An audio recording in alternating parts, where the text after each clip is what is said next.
A little black girl stood up in the middle of class and said her grandfather used to be a private martial arts coach for Hollywood celebrities. The teacher chuckled. "You have a very vivid imagination," she said. The whole class erupted in laughter. One kid drew a cartoon of an old man in a ninja suit and taped it to her locker with bold, mocking letters. The imaginary master. That afternoon, a faded silver car pulled up in front of the school gate. A tall man with silver hair stepped out. He said nothing. In his hand he carried a small black box. And when he opened it, the entire school fell silent. Ms. Madison's classroom always held a strange kind of light in the late afternoons. Not quite the glow of sunset, not quite the harsh whiteness of fluorescent bulbs. It was a blend, the last gold rays outside the window mixing with the soft overhead lights, enough to see each letter on the page, but dim enough to slow the heart, to calm the mind. That Tuesday afternoon, Ridgeway Elementary's 5B was hosting a special session. Show and tell, share someone who inspires you, no chalkboard, no textbook lecture, no quizzes, just the glow of eager young faces, each child holding a photo, a keepsake, or simply a story in their hands. "Who'd like to go next?" Miss Madison asked, lifting her teacup with a gentle tilt. A few hands shot up. Malik, a large boy in the back row, waved excitedly. "I'm going to talk about my uncle. He played for the city's top high school football team." He held up an old T-shirt with a faded number 87 printed on it. Applause bursts out. A couple of whistles echoed through the room. Miss Madison smiled warmly. Next was Ellie, blonde and beaming like morning sunshine. She spoke of her mum, a nurse who worked the COVID shifts back when hospitals overflowed. The class grew quiet for a moment, then clapped again, harder, more thoughtful. Miss Madison nodded and scribbled "wonderful" in her notepad. "Anyone else?" she asked. "Who else wants to share someone who inspires them?" No one responded right away. Her eyes swept the room, pausing ever so slightly near the window. There, at the third table, a small hand rose, hesitant, trembling as if one wrong glance would send it back down. "Amara?" Miss Madison blinked. "You'd like to share?" Heads turned. Amara rarely raised her hand. She never raced to answer questions. She didn't join in the jokes. To most teachers, she was the neutral grey student. Never a problem, never a spotlight. She stood. The metal chair squeaked under her shoes. She was smaller than everyone, the only black girl in the class. Her hair was braided into neat thin rows and looped behind her ears, tidy, as though each strand carried a story that needed to be preserved. No one in class knew much about her, except that she lived with her grandfather because her parents were away for work. Miss Madison once asked for more, but Amara had only offered a faint smile and no answer. Today, she stood quietly, her hands clasped over her chest, and spoke in a soft but steady voice. "The person who inspires me is my grandfather." A few kids shifted in their seats. One raised an eyebrow. "My grandpa used to be a martial artist. He trained many famous people. He once held an undefeated record in the National Martial Arts Championship." 7 years, not a single loss. The room went silent. But not the kind of silence that comes with awe, the kind of silence that builds. Right before a storm of laughter. Then it broke. "What?" Malik shouted. "Your grandpa's like, what? A superhero? Bet he flies like Iron Man too," Ellie added, giggling. A kid up front twisted around. "So what? He fought a 3-headed monster or something?" The laughter grew louder, louder. Even Miss Madison smiled.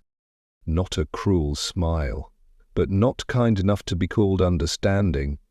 "Amara," she said gently but firmly, "you've got a very creative imagination, but remember, this assignment is about real-life people, okay?" Amara said nothing. She didn't argue. She didn't explain. She didn't cry. She just stood there, her small hands clenched together until they turned white. A single bead of sweat traced its way down her nose. No one noticed. No one cared to. Ms. Madison quickly moved on to the next student, hoping to smooth over the discomfort that had crept in. As if no one had just stood up to tell the truth about a legendary grandfather, Amara sat back down. She didn't turn her head. She didn't meet a single eye. The next morning, Amara noticed something different. Her locker, Silver Buell, number 27, had something taped onto it. A crude sketch is done using a colored pencil. An old man with white hair, wearing a karate gi and oversized sunglasses, flying through the air, holding a loaf of bread. Below it, in thick block letters, "Sensei Sandwich, Amara's legendary grandpa, Super Bread Strike." Someone giggled nearby. But when she turned around, everyone was looking away. Amara said nothing. She opened her locker as usual, pulled out her books, and walked back to her desk. The drawing swayed like a tiny flag above a fortress. Only it wasn't her fortress. It was a flag planted by someone else, on her name. During that lunch break, Amara didn't go to the cafeteria. She took her tray upstairs to the 3rd floor, where a long hallway led to a wide window overlooking the field. She sat alone on the steps, chin resting on her knees. In her hands was a soft-covered sketchbook. Page after page of drawings, most of them portraits, but not of ordinary people. Of him, a man with deep, steady eyes, silver hair, a posture that looked like he was always waiting for something greater than victory. No ninja suits, no flying bread kicks, just silence and a pair of worn gloves. That evening, when Amara got home, a small wooden house on the edge of town. The sky was already dim. Warm light spilled from the kitchen window. Her grandfather was slicing daikon, his eyes half watching the local news on a small TV in the corner. "How was today, kiddo?" he asked, not looking up. Amara nodded. "Did anyone laugh?" She hesitated. "A little." That was all he said. He finished slicing, rinsed his hands, and reached into a cabinet. From it, he pulled out an old aluminium box, worn and silent. "I told you once," he said, "truth doesn't need applause. It just needs to stand." Amara didn't answer. She picked up a pencil and began sketching again. This time, his back, facing the horizon, gloves hanging loosely by his sides. But the light in the drawing came from in front of him, like a quiet declaration. You don't need to shout to be believed. You just need to stand still and not fall. The next day, Amara arrived at school early, not because she was eager, but because she didn't want to be seen entering. Her steps echoed softly in the long hallway. The soles of her rubber shoes tapped the tiles in steady beats. In her hand was a worn brown backpack, clean, modest, with a tiny lion charm on the zipper. A gift from preschool, the only one she still kept. As she neared her locker, her heart beat a little faster. The drawing from yesterday was gone, but something else had taken its place.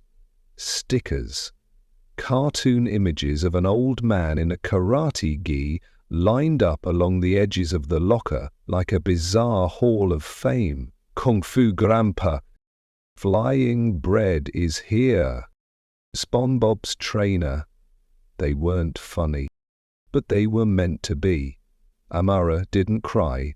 She exhaled quietly, pulled out a blank piece of paper, tore it in half and taped it over one corner of the locker, covering part of the mess.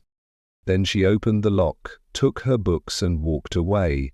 No one was nearby, but laughter echoed from the end of the hall. "Hey, it's SpongeBob Sensei. Think she's gonna show us flying bread too today? Ha ha ha! Heh!" She didn't need to look back. She didn't need to know who said it, because this time she knew no one would stand beside her. Class felt different. Ms. Madison sensed it, but she chose to ignore it, the way many adults do when discomfort walks into the room uninvited. She glanced once at Amara, then moved on. Science class. Amara said nothing. Math. She finished early. No notes, no doodles, no quiet jokes in the margins like usual. Reading period. She asked to go to the library, citing a headache. Ms. Madison signed the slip without asking further. Recess. The microphone game on the playground. Malik and his group huddled around a bench.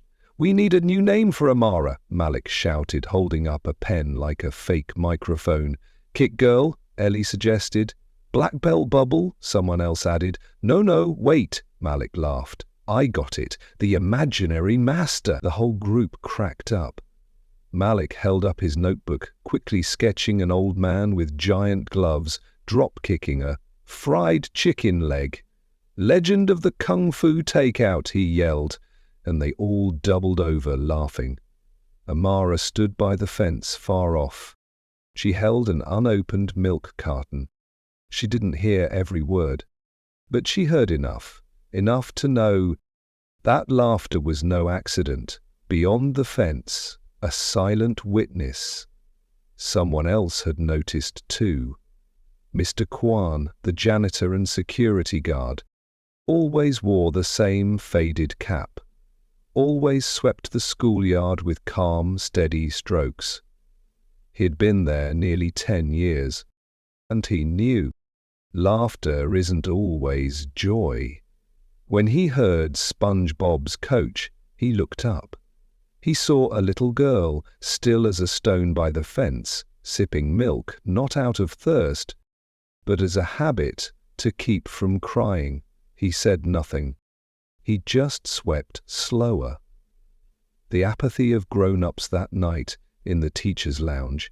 Ms. Madison shared the story of the martial artist grandpa with her colleagues. "She still thinks her grandfather trained Bruce Lee," she chuckled.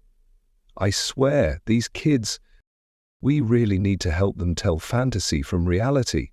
Another teacher laughed. "Watch, next she'll say he founded the Ninja Turtles." The room exploded with laughter. Only Mr. Kwan, changing the trash bags in the corner, paused for half a second. The empty chair. A week after show and tell, Amara's seat was often vacant. She came in late, left early, sat alone at lunch, and in class she drew. This time her sketches showed her grandfather sitting on the porch steps, legs crossed, doing nothing. But his eyes were alive. No one noticed, except for Mia. Mia had once talked to Amara when she first joined the class, but ever since the martial artist's story came out, Mia had kept her distance. Maybe out of fear, maybe out of doubt. One afternoon, while standing in line for juice, Mia slipped a small piece of paper into Amara's hand. "Are you okay?" Amara read the note, folded it, didn't reply. The Spark Sports Day was coming. Ms. Madison announced that every student would need to prepare a skill to perform at the event. "This is your chance to show confidence," she said. "You don't have to be athletic. You just have to share something about yourself." She looked around the room. Then her eyes stopped on Amara. You once said your grandfather was a martial artist. Maybe you could show us a few moves." The class turned to stare. The quiet girl, the one no one really knew. Amara lifted her head. For a second it looked like she might say something, but Miss Madison didn't wait. She smiled and nodded. "Perfect. This Friday the final act of our class will be a martial arts demonstration by Amara." Malik clapped first. The rest followed, chuckling and nudging each other. Amara said nothing. She didn't agree. She didn't object. She just lowered her head a little further.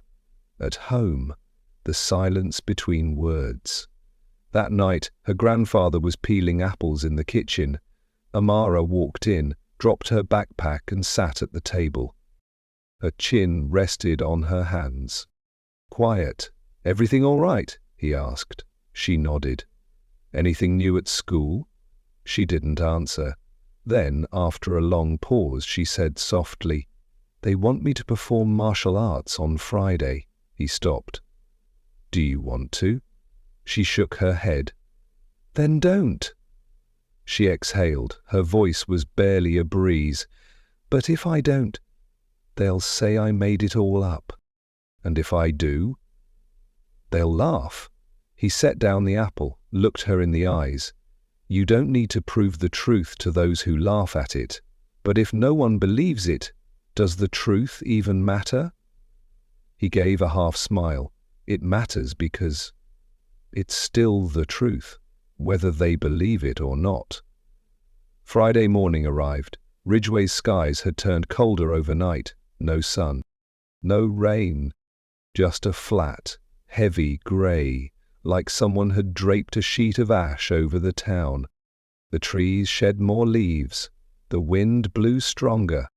The light dimmed, like the whole sky was holding its breath. In the schoolyard, students from grades 3 through 5 were gathered on makeshift bleachers. A large banner stretched across the lawn. "Wellness Friday. Everyone has a strength." Below it, the talent show unfolded.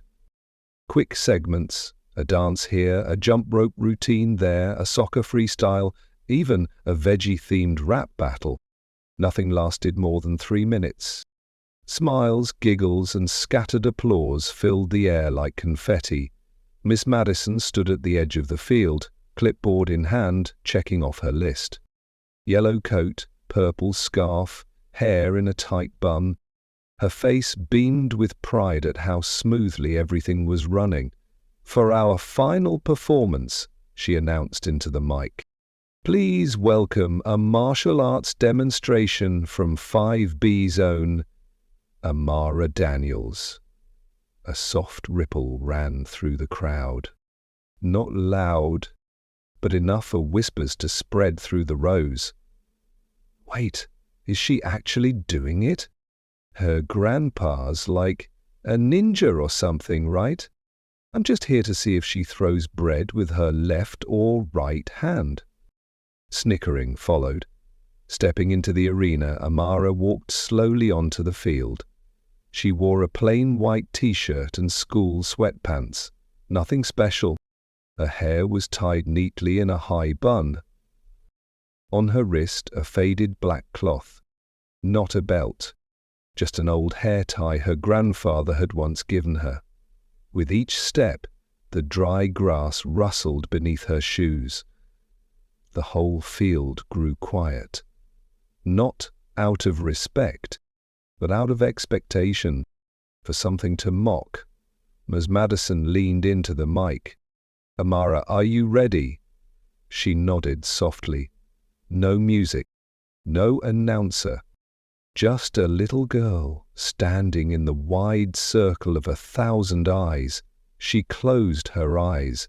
She remembered early mornings in the backyard. Her grandfather's voice was teaching her how to breathe deeply, how to root her feet, how to use strength not to strike, but to stand. She turned, left arm up, palm forward, a basic guard stance, then a low kick, a slow, spinning motion, not forceful, but deliberate. Silence held for a moment. Then a voice from the left side broke through. "What was that? Grass breeze kick?" Laughter erupted. "Careful, that was the famous tap and dash move. Legendary kung fu bakery technique." Miss Madison moved forward slightly, then stopped, and smiled lightly, as if it were cute. Amara stood still, didn't speak, didn't glance around. She began the second move. A horizontal kick, wobbly but focused. A whistle cut through the air. Someone imitated a martial arts scream from the bleachers. "Hey, hi-ya!" Malik shouted, doubling over with the rest of his friends. Amara froze, air caught in her chest, not from exertion, but because her dignity was being stomped in broad daylight. She lowered her head, hands clenched, no tears fell, and then it happened. The sound of an engine, a low hum, barely noticeable at first, but rising, steady, rolling across the gravel path like a slow drumbeat. Eyes turned, not toward Amara anymore, but toward the school gate. A dusty silver pickup truck crept into view. Oh, dented. The headlights dim. A faded sticker on the windshield read, U.S. Veteran Martial Arts Academy. The truck stopped. The engine turned off. The door creaks open. Out stepped a tall man, broad shoulders, back straight, silver hair like smoke. He wore a worn leather jacket, retro sunglasses. In his hand, a small black box. Plain. No symbols, no words. He didn't wave, didn't smile, didn't nod. He just walked, slowly, toward the school, steps that carried gravity. Every footstep seemed heavy, not from age, but from something else. A weight that couldn't be named. A gravity that made laughter fall away like leaves stripped by wind. The schoolyard went silent. Amara looked up. She knew that walk. The earth-colored shoes. The way he never tried to draw attention, but always made the world pay attention. That man was Chuck Norris, her grandfather. The box is opened. He approached the teacher's table, where Miss Madison stood, frozen, mic still in hand. Saying nothing, he placed the box on the table, opened it. Inside, a large bronze medallion engraved with the words, Charles Chuck Norris, undefeated in war, 183 matches, national kickboxing legend. A gasp rose from the front row. Some students blinked. A few mouths hung open. Whispers began. "Wait, this is real? Is that actually him?" As Madison opened her mouth to speak. But no sound came out. No words, just presence. Chuck Norris didn't make a scene. He didn't speak. He didn't smile. He didn't scold or grandstand. He just walked over to Amara, placed a hand gently on her shoulder, and looked at her. "Are you okay?" "No, I'm here now." Just a quiet nod, as if to say, you don't have to stand in this storm alone anymore. And by doing that, he turned the storm into still air. The end of a performance, the beginning of silence. He turned toward Miss Madison. His eyes didn't accuse. They didn't rage. They simply reflected, like a mirror showing grown-ups what it looks like to belittle what they don't understand. Miss Madison lowered her gaze. No one had taught her how to react. When the truth walked into the room, carrying proof, and said nothing. Chuck Norris picked up the box and turned slowly, and before leaving the field, he spoke just one line. Some things don't need to be believed to be true. They're true because they happened, and because someone still carries them. The show ended. Students began to scatter, laughter resumed, and chatter returned. But not about flying bread. Not about Kung Fu Grandpa. No one dared to call Amara those names again. And at locker number 27, the stickers? Gone. No one said who removed them. No one asked. What remained was silence, not fear, but recognition that something real had happened. And it shifted the ground beneath an entire schoolyard.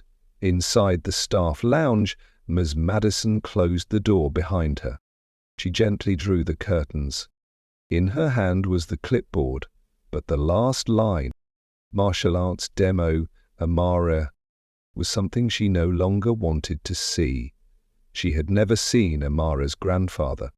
Until, and not on TV. Not in an old magazine, but in the center of a field, carrying the presence she once mocked. She was pouring tea when 3 knocks. Not fast. Not slow. She turned. The door creaks open. Chuck Norris stood there. No leather jacket.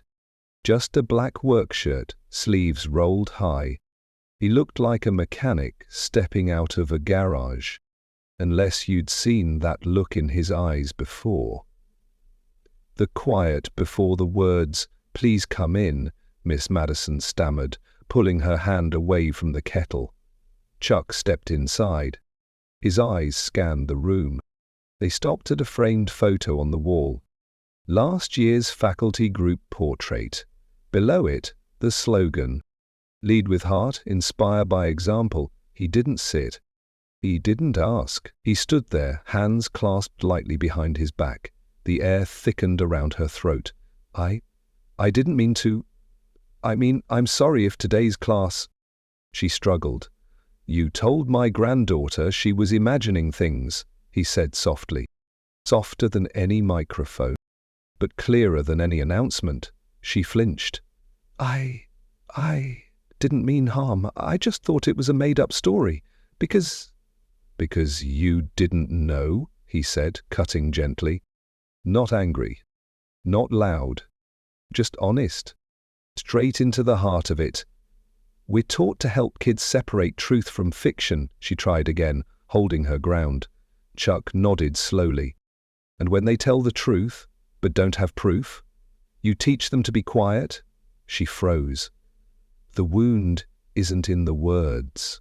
"When I was Amara's age," Chuck said, eyes looking into the past, "I was laughed at for saying I wanted to learn martial arts. I wasn't tall, I wasn't strong. I spoke esolawli, but I spoke the truth. And they laughed. Just like you did." No reply. "You don't have to believe me, but you do need to understand. The damage isn't in the words. It's in the look adults give when they turn away. Truth doesn't need proof. It needs protection. Amara doesn't need anyone to clap," he continued. "She just needs to be allowed to live her truth. And you didn't allow that." Miss Madison exhaled sharply. I thought it was just a silly story. I didn't realize she'd be hurt that deeply." Chuck walked over to the wall. He pointed at the group photo. "What do you see here?" "Dedicated teachers," she replied. "No," he said, gently shaking his head. "You see people being watched, and being watched closely. You forgot that you're a mirror. Even when you're just joking." She sat down, lowered her head. "I didn't know who you were. I didn't realize any of it was true." Chuck nodded once. "The truth doesn't wait for you to know it to become real. It's already real. Your job is not to trample it just because it's unfamiliar.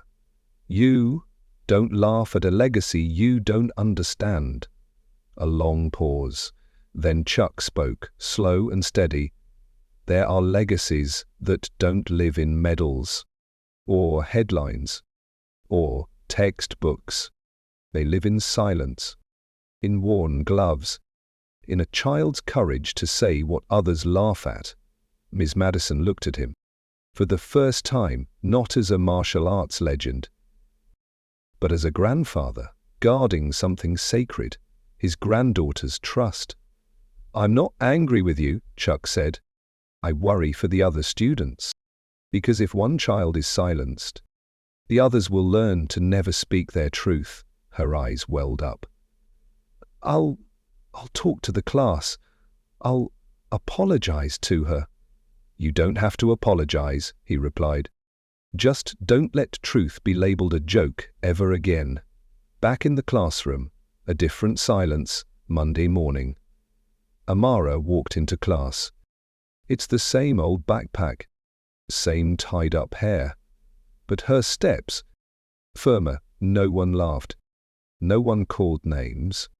Mia smiled at her. A few students nodded quietly. Malik kept his eyes low. Miss Madison walked in. "No clipboard today." She looked at Amara, then at the class. "Something happened last week," she said. "Not in the lesson, but in how we responded." Silence. "We forgot something important. Just because you don't know something doesn't mean it isn't real." She turned to Amara, and this time her eyes didn't carry guilt. They carried something new, understanding. "Today," she said, "we're not doing a lesson. We're just going to learn one thing. Believing in someone is the first step in helping them believe in themselves." Something small on the wall. The following week, something new appeared in the hallway by the library. No ceremony, no announcement, just a small wooden frame. Inside, a pair of old martial arts gloves. The fingers frayed, straps faded. Below them, a bronze plaque. "Legacy isn't loud, but it always shows up." Amara walked by. She stopped, didn't smile, didn't reach out. She simply looked, then kept walking. Back straight. Tuesday morning. The sun returned, soft, not blinding. The kind of light that didn't make a statement, but just quietly filled in the shadows. Amara arrived early, not to avoid anyone, but because she liked how the schoolyard felt when it was empty. The way flags rustled gently in the breeze near the gym. How the trees whispered in hushes, not warnings. She walked past locker 27. For the first time in weeks, it was clean, no stickers, no drawings, no teasing notes, just one small piece of paper taped with clear plastic. Sorry. You don't have to prove anything." No signature. Amara peeled it off, folded it in half, then again, like she was folding something precious to keep forever. Recess without the laughter Malik's. Group was gathered at the usual bench, but Malik didn't say much. He held his notebook, scribbling, then crossing things out. "What are you drawing?" Ellie asked. He didn't answer. Instead, he drew a girl standing alone in the middle of a field, arms slightly lifted, hair blowing gently in the wind.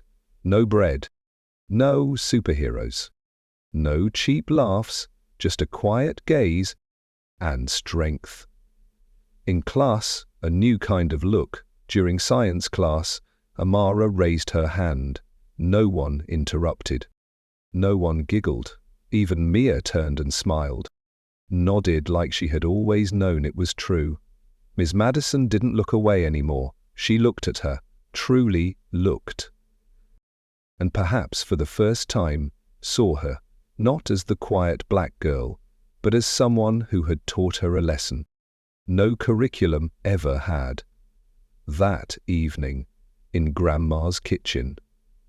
The sun angled through the kitchen blinds. Warm ribbons of light danced across the countertop. Amara sat at the table, pencil spinning between her fingers. A blank paper sat in front of her. Her grandfather stood at the sink, drying dishes. He turned. "Writing in your journal?" he asked. Not exactly, she replied. A thank you note. But I don't know who to write it to. Then write it to yourself, she looked up. For what? For not letting them tell you who you are. No matter how loud they laughed, or how many of them there were, Amara smiled faintly. I was still scared, Grandpa. He nodded. Everyone is. Bravery isn't the absence of fear. It's moving forward even when your hands are shaking. The final drawing that night, before bed, Amara opened her sketchbook. On the last page, she drew a hallway bathed in soft yellow light, and in the center, a display case with old martial arts gloves inside. In front of it, a little girl walked past. No slouching, no reaching out, just passing through. Shoulders high, eyes ahead. Below the drawing, Amara wrote, I don't need to win to be worthy. I just need to stay standing, even when they laugh. 1 month later, change without sound, life went back to normal. But it was no longer the same. No one teased Amara. No one whispered behind Miss Madison's back about super grandpas. No one demanded proof for every story. More importantly, they learned to let someone be, exactly as they are. At parent-teacher night, Miss Madison retold Amara's story, not for laughter, but as a reminder. I used to think jokes were harmless, she said, but I forgot that every laugh could be a knife.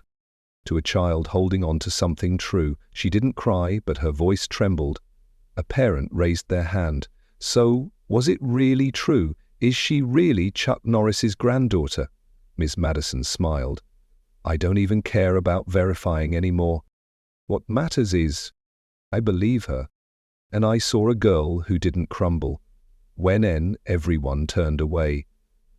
The final question one evening in the garage. Amara found her grandfather changing the oil in the truck. She walked in with a small notebook. Grandpa, she asked, what does legacy mean? He wiped his hands, leaned against the car. It's what we leave behind, he said. Not in glass cases, but in people's hearts. So, your legacy is that pair of gloves? He shook his head. No. The matches you won? No. She tilted her head. Then what? Chuck Norris smiled. A soft, wrinkled smile, like sunset over an old porch. My legacy is that you could get up, go back to school, smile again, and not need to prove anything to anyone. One morning, a small voice learns the truth. A second grader walked by the glass case, stopped, pointed. Is that real? She asked. Amara, carrying a stack of books, paused beside her. She leaned down, smiled. Yeah, it's real. Whose is it? The little girl asked. Amara didn't answer right away. She looked at the gloves. Still worn, still frayed. The stitched letters, CN, nearly faded. But to her, they had never shined brighter. They belonged to someone, she said, who didn't have to say much. Because when he walked in, truth walked in with him. The girl nodded, then skipped away.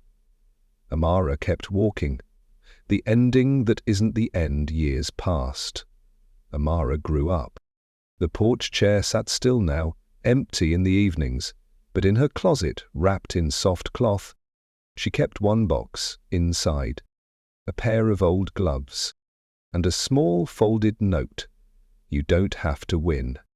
You just have to not fall. Grandpa's final words. Not everyone has a grandfather like Chuck Norris. Not everyone gets laughed at in public. Note that everyone has the strength to stand. When the whole world is pointing and shaking their heads, but everyone has one thing, a chance to believe in what they know is true, even when no one else does. And when we hold on to that truth, we don't just survive, we leave something behind. Not trophies, but the quiet power to stand still. In the middle of a storm,